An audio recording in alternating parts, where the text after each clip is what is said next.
Hello everyone, my name is Dietrich, and today I'm going to show you amazing people how to create your very own animated props for Total War Warhammer 3 in this case. The two tools that we're going to need in order to achieve that goal is the absolutely amazing Asset Editor by Ole, and I apologize if I am mispronouncing your name, but I simply cannot express how much I love this tool. And I wouldn't be able to make this tutorial without it, and I probably wouldn't be modding without Asset Editor. So it's an amazingly powerful tool, and I have probably asked Ole hundreds of questions, and he has answered all of them and more. So it's just an amazing tool made by an even more awesome guy, and I sincerely appreciate it. The second tool that we're going to be using is Rusted Pack File Manager by Frodo, and this tool is simply one of the best modding tools for Warhammer and Total War in general, and it would be much more difficult to mod without this tool. So thank you so very much, and I also sincerely appreciate everything that Frodo has done and everyone else that's contributed to Rusted Pack File Manager. And I'll include a link for both of these tools in the description below, so you can go ahead and download them. And let's get started. Alright, so we're going to be using Asset Editor first, and I've already gone ahead and opened up my pack file. And as you can see, for the sake of time, I have taken the liberty to create my variant mesh definition and my variant models, as we can see here. And if you're completely new and need help getting to this stage or point, feel free to add me on Discord. I'll link my my Discord tag in the description below, and I promise that I'll do my best to help and answer any questions that you may have. Let's go ahead and give a rundown of what I do have in my pack file, so you guys can get a good idea of what to work with. So the first thing I did, of course, was identify the unit that I want to add my animated prop to. And in this example, it's just going to be my Ogre Warrior Bannerman. So I went ahead and just made my models for him, for the unit itself.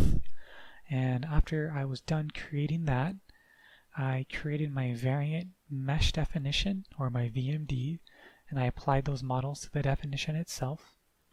And then I decide upon the animated prop that I want to add to my unit. And in this case, I'm just going to be using my banners as an example, as well as some other props. And we'll go ahead and just render the first animated prop, which is the banner itself. And as you can see, I've already added all the details and did some texturing. And if we animate it here, we can go ahead and see what it looks like. And of course, the orientation is kind of awkward, but that's okay. We can fix that later. But it looks good, and it looks like how I want it to look, and there's minimal clipping, and it looks great. And for the second prop, which is the little Noblar that I wanted to add in the crow's nest, we'll go ahead and open that up. And I just added some small details to him. And something to keep in mind when adding animated props, just of course choose models that have a skeleton and animations tied to it. So in the case of our banner buddy here, he uses the humanoid 05 skeleton, which is associated with goblins, and Noblars of course use the goblin skeleton as well. And a great little function in Asset Editor is if we click animation down here, we can view every animation that's tied to this skeleton. So if we open this, and if we go to browse, we can just slowly go down this list and find a animation that we want to use for our animated prop, and there's quite a few, so it could be time consuming, but essentially every single animation for goblins is within this list.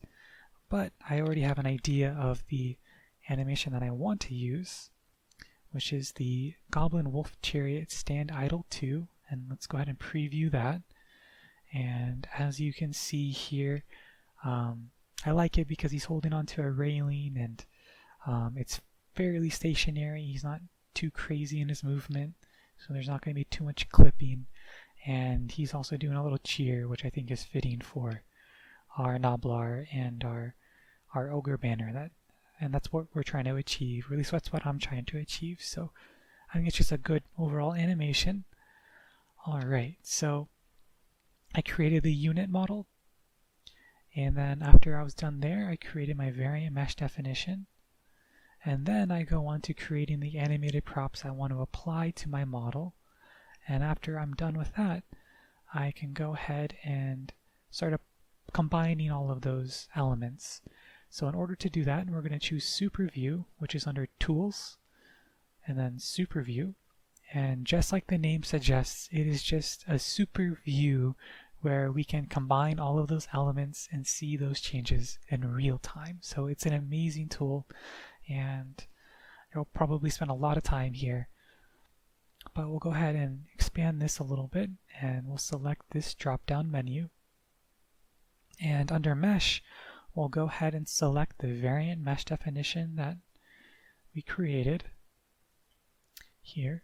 And for future reference, you can also use rigid models, and I believe you can use WS models as well. I just use the variant mesh definition because it shows the complete model, and it just gives me a good idea of what I want to work with, and it just looks good.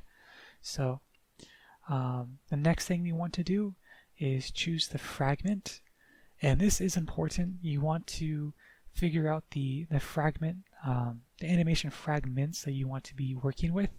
And in this case, I know that I want to be using the Warhammer III Ogre Two-Handed Sword animation fragments. So if we select that, and then under Slot, we can select Stand, and now it's going to bring in our persistent animation, and if we animate it, he's going to be doing the stand idle animation, which is perfect, and it gives us a good reference of where to position our animated props and what we're working with. So it's just a great way to view everything all at once.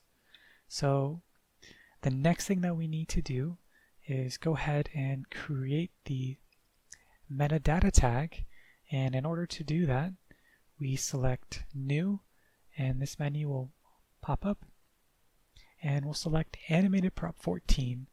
And the difference between these versions is just 14 has more options, and more options is always a great thing. So I always use the latest version here, so Animated Prop 14. And we'll bring that in, as you can see here, and we'll select it.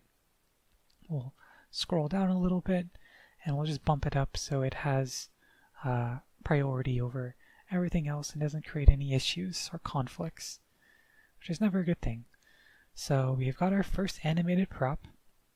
Now the next thing to do is to bring in our rigid model and then the animation tied with it. So we will go ahead and select our flag model, which we want to bring in first because we're also going to be using that as a reference. So we'll just right click the model, copy full path, and then under model name we'll just Control V to paste, and then from there we'll go to our model itself and we'll select animation, and we will go ahead and of course select the animation we want to use or you want to use, and we can always view it just to make absolutely sure, and then we can just select here and make sure you only select the file path itself and not anything in brackets. So we'll Control C to copy, and then we will go to Super View, drag this back out, and under animation name we'll just Control V to paste it, and then we can click Save, and it's going to render in our flag. Yep, there it is. And if we click Animate, perfect. So our flag is in here and it's animated, but as we can see it's not quite perfect. It's not tied to the model and it's upside down, but do not fear, we can fix that. So we'll go ahead and close out of this. In order to tie the animated prop to the model itself, we need to figure out what bone ID we want to attach it to. And in order to do that, we'll go ahead and click this drop down menu and we'll uncheck the mesh box here. And now we're just going to be left with the skeleton itself. And as you can see, if we zoom in, each of these squares represents a different bone ID, and it's essentially a joint within the skeleton itself. And it's just a great way to see each bone ID and what we're working with.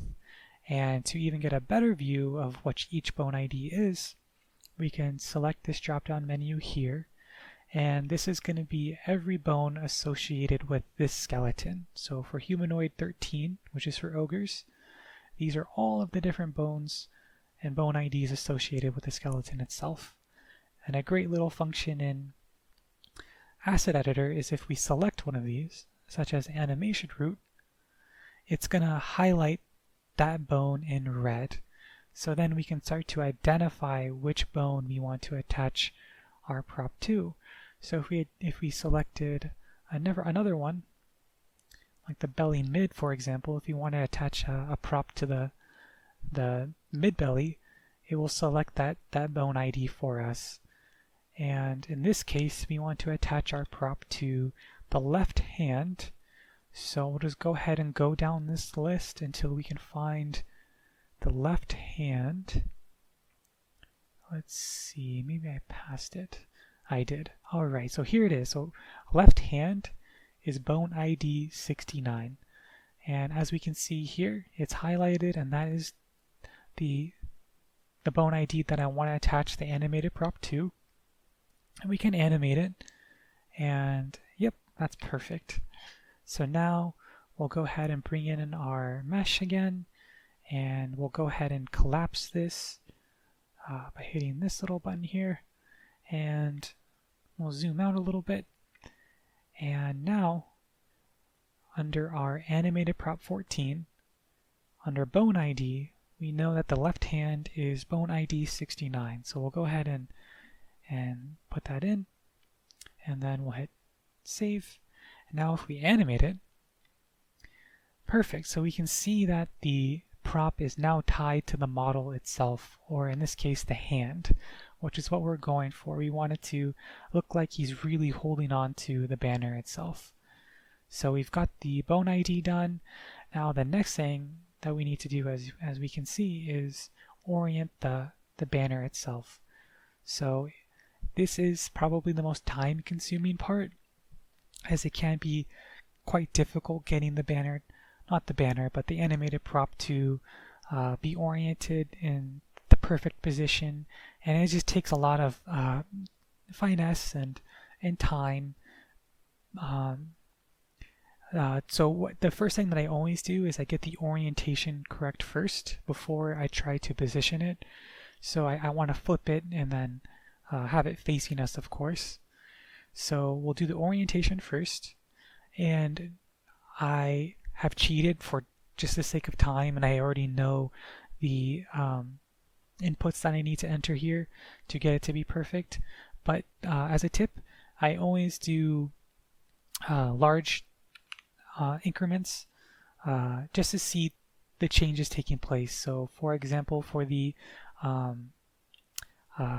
orientation itself, if I did 40, for example, it's going to change the flag slightly.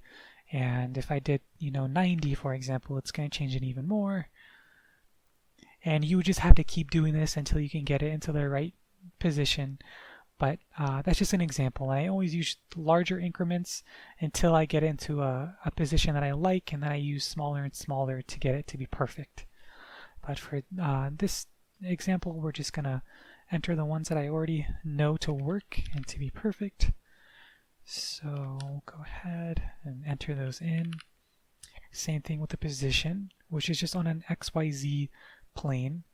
And another quick tip for the position itself is it's not based off of what the model itself, it's based off of this skeleton. So although it looks like the origin point where all the different XYZ and axes intercept, you would think it might be here if it's the center, or maybe somewhere else. basing off the model, but that's not the case. It's actually off of the skeleton itself. So it's actually somewhere over here. So it can be kind of deceiving if you're trying to position an animated prop trying to use the model itself rather than the skeleton. So that's just something to keep in mind, that the origin is based off of the skeleton itself. So we'll go ahead and enter these as well.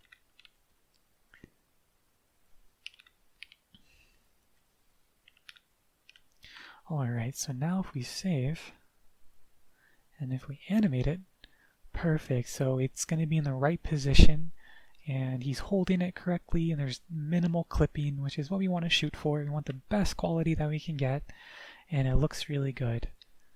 And I'm really happy with our first animated prop.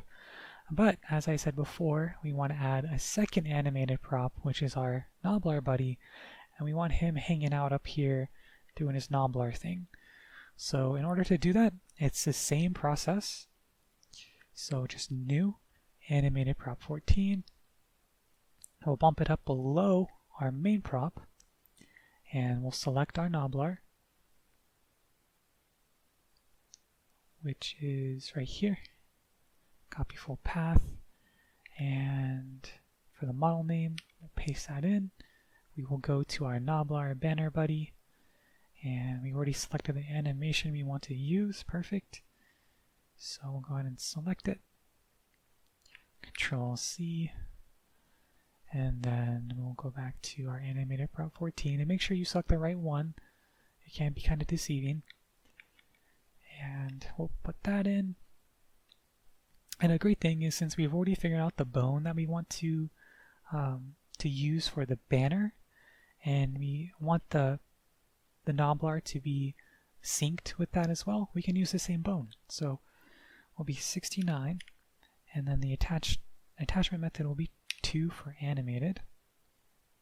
And let's see, did I do that? Oh, I did not. Alright, so another thing we want to make sure to do is just select 2 for animation. So once it's in game, it's fully animated. So that's just something to keep in mind. And then we'll full save, and if we animate it, perfect. So now it's brought in our Knobbler, as we can see there. And he is doing his Knobbler thing, and we'll go ahead and get him into position as well. And I also wrote down those values. So I'm going to go ahead and cheat. But it's the same process, and it is very time consuming, but only if you want it to be perfect. And I know a lot of us modders, we want the best mod that we can make, so I understand that time is something that we we definitely give up when modding. So perfect. So he's up there, and he's holding on to the railing, and there's a little bit of clipping. And what we can do to fix that, rather than trying to position him and fiddle with the positioning, is we can actually go in and open up the flag model itself, and we'll have it static. And we'll just go ahead and shift over that position just a little bit where he's holding on to, so it just looks a little bit perfect, a little bit more accurate. So let's just make sure we got everything. Like that, and then we'll select the wood, and we'll just position that as well. And then we will go ahead and generate LODs, and we'll save our model. And then we'll refresh our super view. And if you look, alright, it's a little bit better. It's not quite perfect, but I think it's pretty great for what it is. The next step, after we've created our animated props, is to save the metadata tag. So we'll go ahead and save it. And it's going to create a file path here, as we can see. Animations, battle, humanoid 13, which is the skeleton, ogre, which is the race, two-handed sword, which is the bin, stand, which is the fragment, and this is what we need to change. This is where our animated props have been saved to.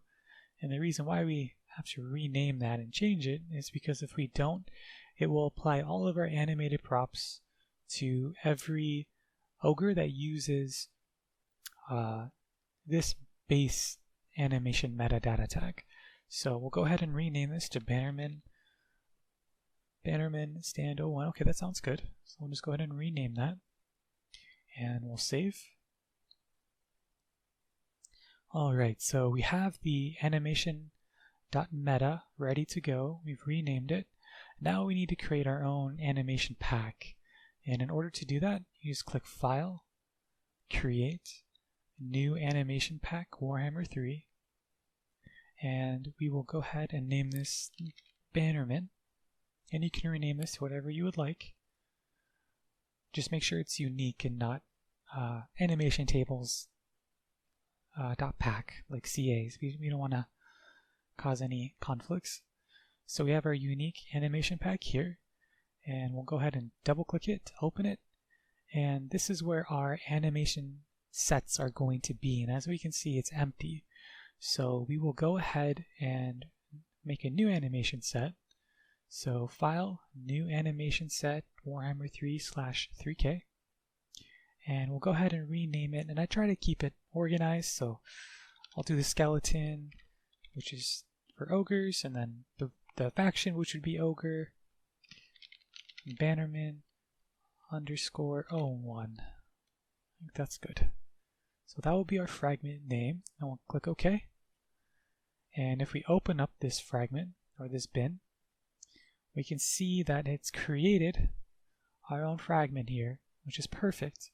The only thing is it definitely doesn't have all the animations that it needs, and it's using the humanoid 01 skeleton, so there's some changes that we need to make here, which are quite easy. So we'll go ahead and leave our own animation pack open, and we'll go ahead into Creative Assemblies Packs. So we'll go to Animations, Database, Battle, Bin, and this is the pack that we need to open. So animation_tables.anim pack. So we'll double click that, and this contains all of the animation bins for every unit in the game. And what we're going to do is we're going to take the base of one of these and copy it, and then paste it into our own animation bin. And we want to make sure that we're using the correct skeleton and animation set. So we know that our skeleton is ogre, for example, and we know that we're using the two-handed sword animation bin. And as we can see here, here's all of the fragments associated with that animation for the two-handed sword ogre. So here they all are, perfect. And we'll just go ahead and select inside this bin. We'll Control A to select all, and then Control C to copy. We'll go back to our own animation pack, and then of course select our new animation set, and then same thing, select and then Control A, and we'll go ahead and delete this, and then Control V. Perfect. So now we have the correct humanoid skeleton. We have all of the animation fragments that we want, and it's looking good, but we're not quite done. We need to make sure that the bin, the name for the bin, correlates to the fragment name within the bin. So we'll go ahead and rename this. So it's humanoid 13 ogre _ Bannerman _01. And perfect. So always try to make sure, because your game will crash to desktop if these two names are not identical. So perfect. We'll go ahead and save that just to save our changes. Now the next thing we need to do is we can go ahead and collapse Creative Assemblies Packs, and we can go ahead and take our animation meta, and we can copy the full path, and now we can go into our animation fragments, and we can find the persistent metadata alive tag, and we can replace the information here. We don't want to replace this line. We want to replace the meta line, which is over here to the right, and this is it. So we'll select within the parentheses, and then just Control V. Perfect. And then we'll go ahead and save again. And if you want to do something extra to make sure that your animated props are still visible when the unit dies, we will apply that to the death stand animation. So we'll scroll down, and there's 2 entries here. So the same thing, so we'll find the meta tag for the death stand animation. Just to make sure I'm going the right way. Okay, so it's going to be this metadata tag. So we'll just Control V there, and then Control V here.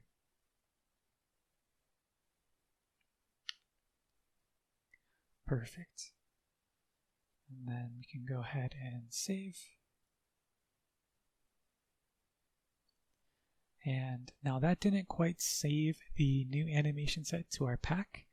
An extra step, as we can see, as there's a little asterisk here, meaning that we've made changes to the bin or to the fragments within the bin. We just haven't saved the bin itself. So in order to do that, we click File, Save, and then replace existing banner min animation pack. Perfect. Hit OK, and then save. And that right there, we've created our new animation set, and it's ready to go. Something else that you can also play with in this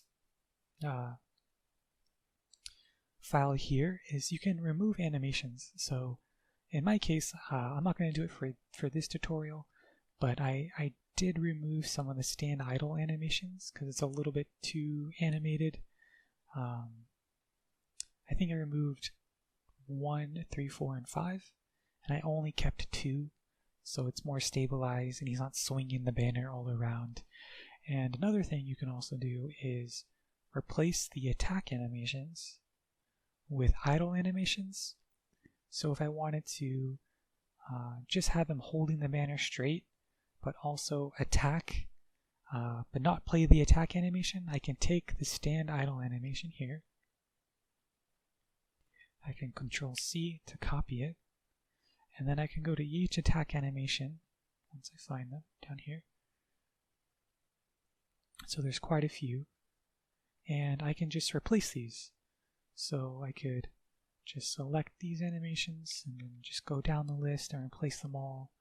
And I'll do that for attack 1, 2, 3, 4, and if I need to, for defend and jumping attack. But that's just something that you can do, which is pretty great for making animations look more clean and more natural in some cases. And that's just something to keep in mind. So we'll just save that, even though those changes really won't make a big impact. And then save our animation bin again to our animation pack. And then we'll go ahead and save. Perfect. Alright, so that's really all it took just to get our custom animation set. And now we'll move on to doing the tables within Rusted Pack File Manager. Alright, so now we're in Rusted Pack File Manager and we are almost done. We just need to import 5 tables in the case for officers, but for this tutorial I'm going to import 6, just one of them as a reference. Just a word of warning, I am not a tables guy, so I may be doing this inefficiently, but it works, which is always a great thing. Alright, so the 6 tables that we're going to be importing over are the Battle Animations table, the Battle Personalities table, the Land Unit to Battle Personalities Junctions table, the Culture to Battle Animations table, the Variants table, and lastly the Land Units table. So let's go ahead and start bringing those on over.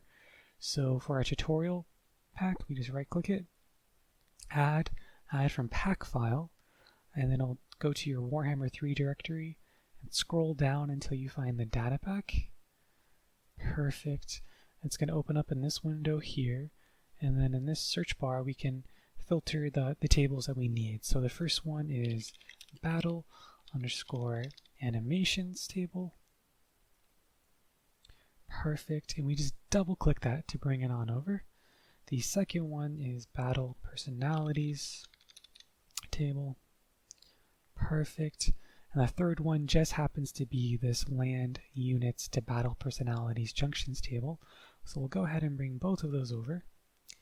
The fourth table is culture _2 battle animations table.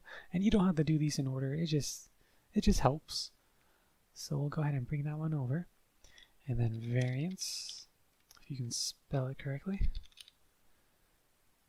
Alright, so variance, go ahead and bring that one over. And then lastly, the land _units table. Perfect. Alright, so we have all of our tables ready to go. The first thing I like to do is just rename my tables so we're not data coring the main game. So we'll just call this ogre _bannerman.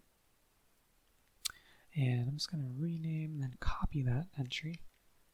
And I'm just going to do that for each table. And it's just a good thing to do this first, just in case you don't forget. Because I do that all the time, especially with tables. There's so many entries and things we gotta do, so it's good just to stay organized. So we'll go ahead and get that out of the way. Perfect. Alright, so now we'll start building our tables. So what I like to do is just start from the bottom and then I go upwards. So we'll go to variance and we'll go ahead and find an ogre that's somewhat similar. It doesn't have to be perfect. Let's see here. Alright, we'll just go ahead and use the iron guts. So in order to select the whole row, just select the number here and Control C, and then we'll go ahead and delete our search, and then we'll select anywhere, and then Control A to select the entire table, and then we're going to delete, and then we're going to right click to add row, and then we're going to paste that in. Perfect. So we have our variance entry, but we need to replace the variant name and the variant file name. And we're going to replace that with the variant mesh definition that we created here. So we'll go ahead into here, and I just do rename, and then I select the name itself. And make sure you don't select the .variant mesh definition, only the name of the definition itself. So that's just something to keep in mind. So accept, and we'll go back to our variance table, and we will paste that into this key here and into this entry here. Perfect. And it's using the iron gun imposter, which is fine. And we are done with the variance table. So that's all set to go. Next, we're going to do the land units to personality junctions table. And we are going to do the same thing here. So ogre. And for this case, we're just going to select a random ogre. Go ahead and just Control C, deselect our search, delete everything, add row, paste. Perfect. Now we're going to replace each one of these entries. So for the battle personality, we're going to replace that with our variant key here.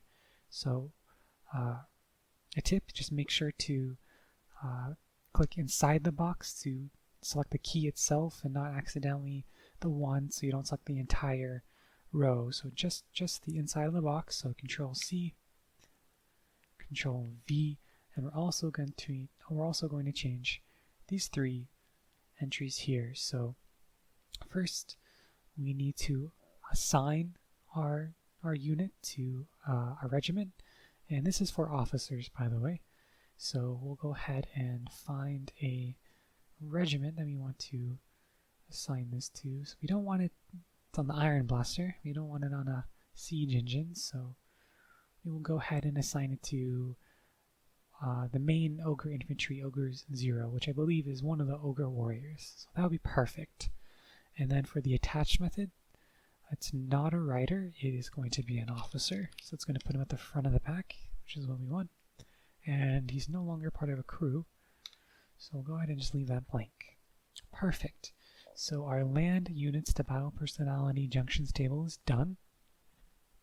We're going to go ahead and skip over the land units table for now, and we're going to go ahead and go into the culture to battle animations. And for this one, we'll type in ogre, and you want to find a entry that's similar to the culture that you're adding a unit to. So of course in my case, it's ogres. And if you're adding a Skaven, you want to copy a Skaven culture pack, or you can just manually add these things, but this is just a faster way I have found. So you can select any of these entries. So we'll just Control C and then do our same little deal here. Control A, delete, add row, paste, and perfect. So what we need to do is change this entry here to the custom animation set that we created in our own animation pack. So we'll just go ahead and rename this. So it was human13 underscore ogre underscore bannerman underscore 01. And what this does is assign our custom animation set to our culture. And if you don't follow this step, your unit will T-pose in game, and we don't want any T-posing, so that's just something to keep in mind. And if you happen to forget the name of your animation set, you can always check really quick. Just go to Animations, Database, Bin, open your banner pack. It's going to open it over here, and then you can see all of your animation bins here. So in this case, I just have the one, and I see it's humanoid 13 underscore ogre underscore bannerman underscore 01. So just want to make sure, so we can double check. We can go back to culture and battle animations, and that is perfect. Perfect. Alright, so now we'll go into battle personalities, and this one's going to be a little bit different.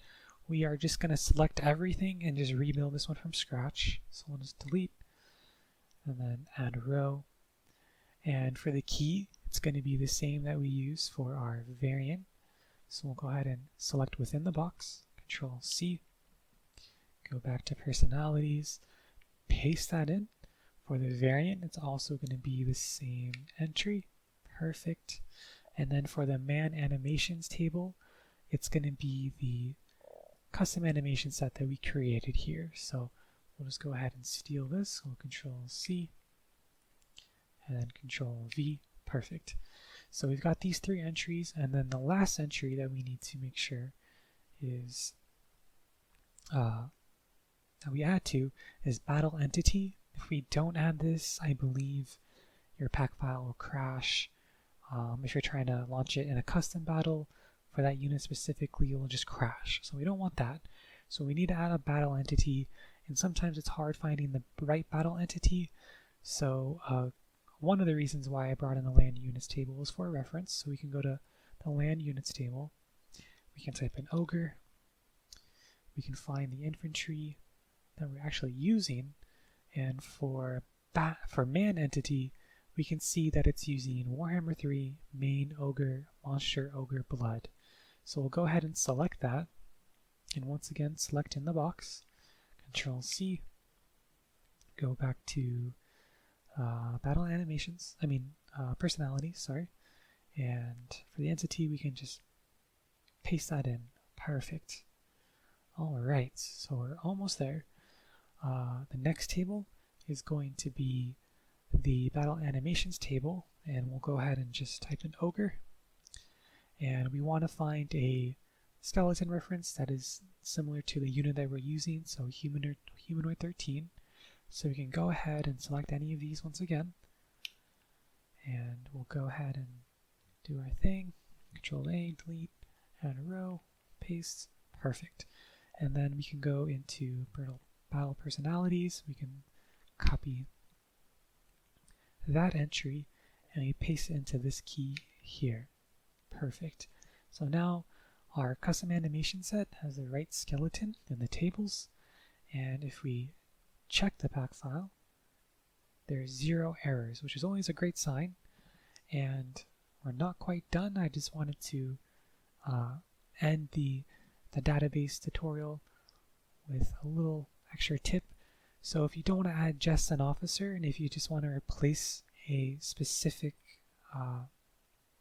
lord animation with your own custom animation set, or if you want to replace an entire regiment's animation with a custom animation set, this is where you would assign that value. So it would be land units, and then you just find the the unit that you want to change the animation from. So in this case, we'll just use the base ogre infantry, and we'll just scroll on over, and under man animation, we can actually change that to our own animation set, which may show up here. It should. And sometimes, depending on how you name it, it might not come up here, but let's see. Oh, there it is. So if we wanted to add banners to every single unit within a regiment, that's how we would do that. And then of course, if you just had a single lord, it's the same deal. So I just wanted to bring in the land units table to give you guys that reference, as well as finding the correct man entity. So we'll actually just give that a shot. So we'll just go ahead and replace all of the regiments animations with our own banner animation. So they should all have a banner once we load them into the game. So perfect. And we'll actually just go ahead and copy that entry, because I don't want to bring all of these in. So go ahead and just select everything, delete. I just want to make the change to that one unit for now. And then the officer is assigned here to the first ogre warrior. So perfect. All right, and we are all done. So the next step is just to save your pack file. And and something very important is whenever you make a change, Frodo recommends just saving after every change. So that's a habit that I didn't apply in this tutorial, but something that you should definitely keep in mind. So just go ahead and save, and then you can just drop this into your game folder, open it up in the launcher, make sure it's activated, and then see what it's like in game. So let's go ahead and do that. Alright, here we are in game, and as you can see, we have our animated props, and as you can see, some of the idle animations are a little bit too animated, and a really great thing is you can go back into your animation set and find those fragments and then remove them to stabilize your own animation set. And yeah, but everything just looks really great. He's really holding on to the banner. It's tied to him, so it looks really wonderful. And if we go over here, as you can see, when we apply the animation set to the whole regiment, things can get a little bit crazy, and it does look a little bit silly, but the whole point is we can do it, which is just amazing. And yeah, so I really hope this tutorial helped you guys. And if you have any questions, please feel free to add me on Discord, and I will do my best to help and answer any questions you may have. And yeah, that's it. And I'm really looking forward to seeing what kind of animated props you guys come up with, and what mods you guys create. So awesome. Alright, thanks everyone.